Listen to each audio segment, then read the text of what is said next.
And welcome back.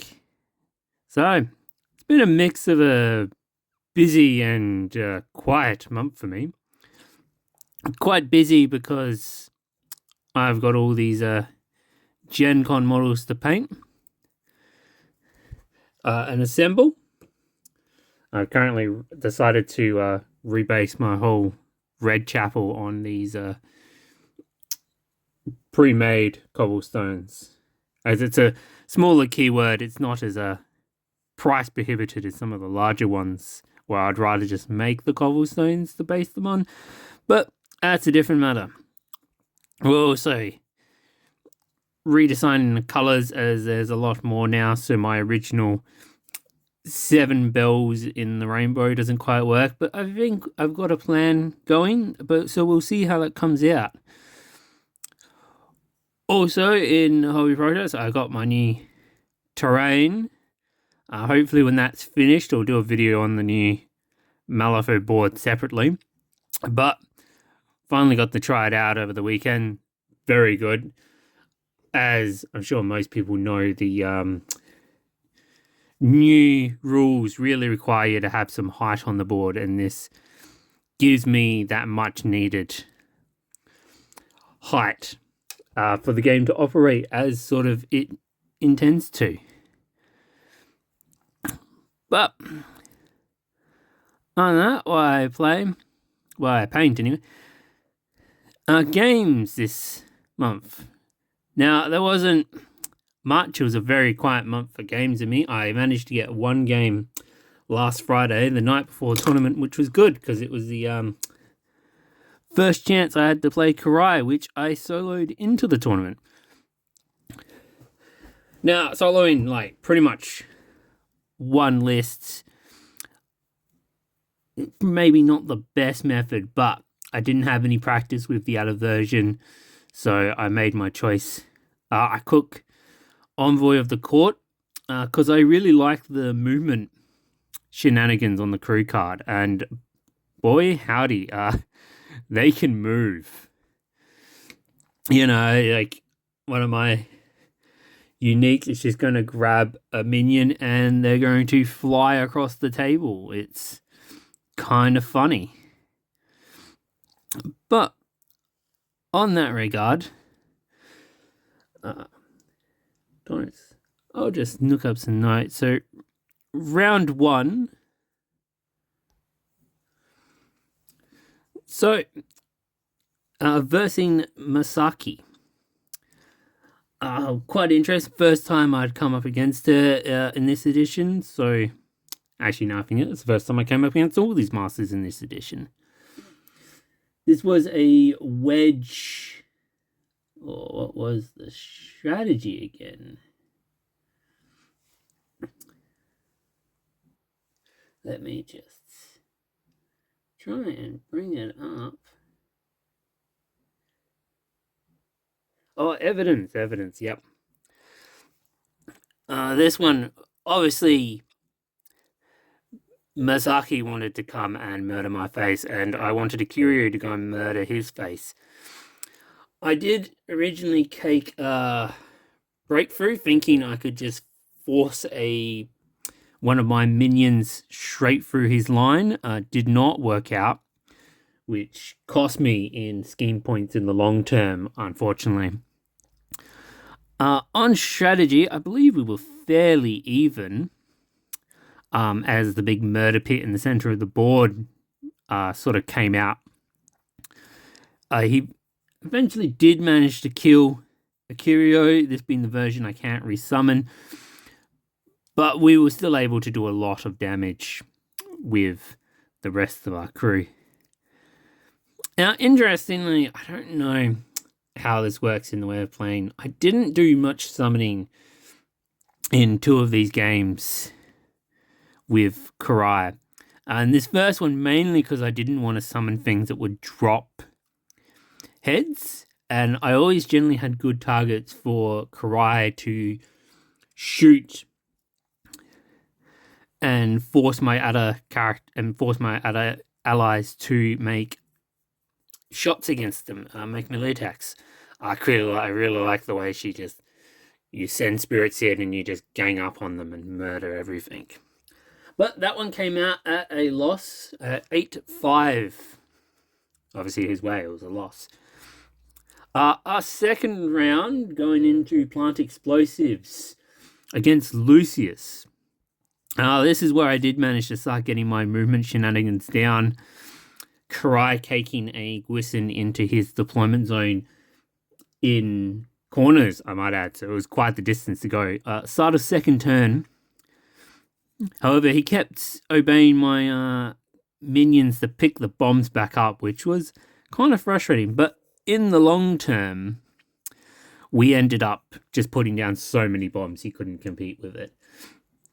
Kind of funny, it's a Lucius crew. They don't really stand and fight. We did end in this point where we were just on each other's side of the boards, just trying to scheme and activate, and I just had more activations so I could make it work. So, I did score 11 to his 10. So I don't know how much more I could have done in that one, as I did go for maximum VP. So I suppose the next would be trying to work out how to stop my opponent from scoring VP. But I think this is one of the good matchups where I have such high maneuverability, and I have a couple models that really threaten damage that he wants to avoid. He doesn't want to straight up fight with Batsubai or Akirio.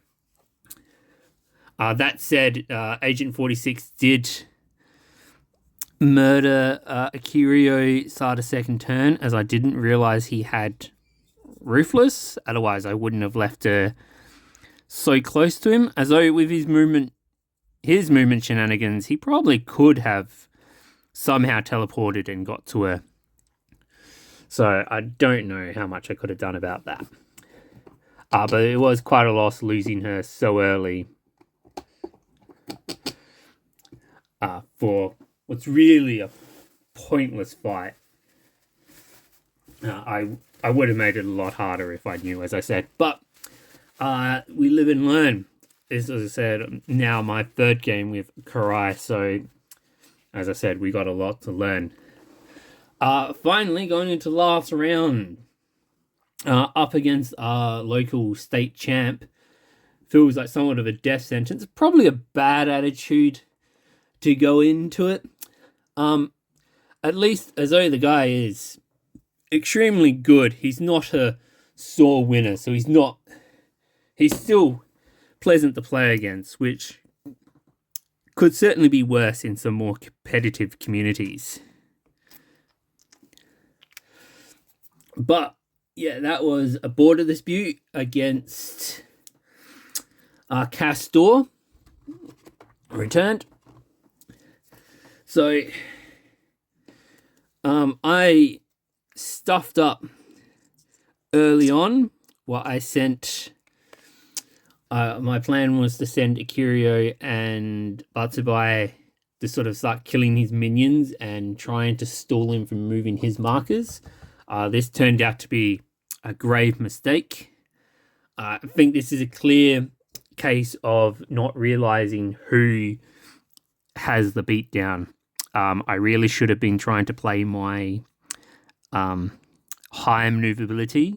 The fact I can just maneuver people not only outside their activation, but through his model, so he can't block me in.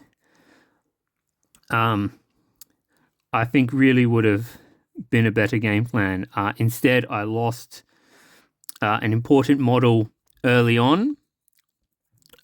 Also resulted in me grouping 7 models up around the center of the board. And you're probably seeing some photos, which allowed Castor to just go full blender on them. I made some bad moves, and this is not the type of opponent that you can make a bad move against.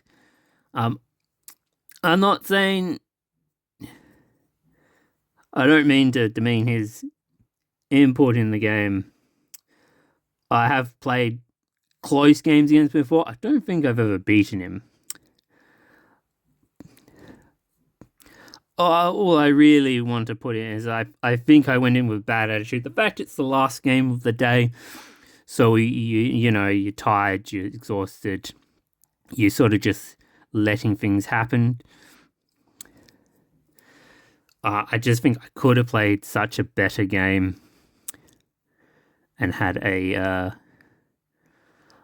don't know if I would have had a more fun time, but I could have ended up better in the standings than I actually did. So I believe in the final score, I came in 4th out of 6. Again, as I say, I normally want to try and get into the top half when there's only 6 people, and that means you're aiming for a podium position. I'm pretty happy with 4th overall. And our final scores for our tournaments over the course of the year locally also leaves me in 4th place. So, just behind the podium players. So, overall, not too bad. But that concludes the last tournament for the year. So, moving forth, hopefully we can get to more games than we have over the course of this month. There's not too many more months in the year left. My main goal will probably be to try and get some more games in with Seamus here, because if I don't, what was the point in buying these new lovely models? I know during the beta I ended up proxying Mourners and Dead Dandies a lot, so it will be good to have the proper models on the table. But really that's all there is. Obviously, if we play more on the new terrain, that will continue on to next year anyway, so that's not a big deal. So, I think that might be it. That's me, Captain Steel, signing out.